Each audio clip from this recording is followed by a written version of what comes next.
కబోర్డ్స్లో వివిధ విధ లిక్విడ్స్ ఉంటాయి. ఇల్లు తుడటానికని, బాత్రూమ్లు కడగటానికని, బట్టలకని, హిట్లని అన్నీ ఉంటాయి కదా. పొద్దుగుకులు వంట చేస్తూ ఉంటా, పొద్దుగుకు చేతులు కడగటానికి ఏదో దానికి ఓపెన్ చేస్తూ ఉంటాయి 24 గంటలు. ఆ లిక్విడ్స్ వల్ల ఏంది పొద్దుగుకులు చేతులు కడుక్కోవడం, మళ్ళీ పట్టుకోవడం అట్లా చేస్తూ ఉంటాం.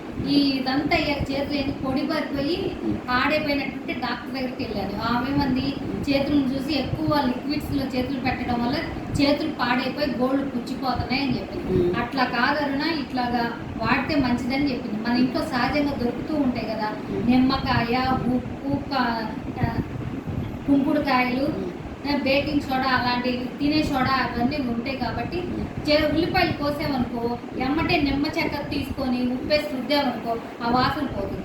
అట్లాగే ఏదైనా పని చేసి ఎమ్మటే మళ్ళీ సబ్బేసి రుద్దాలనుకో కుంకుడుకాయలు రసం వేసి రుద్దినా కూడా అదంతా పోతుంది. అప్పుడు చేతులు పాడవకుండా ఉంటే శుభ్రంగా ఉంటుంది.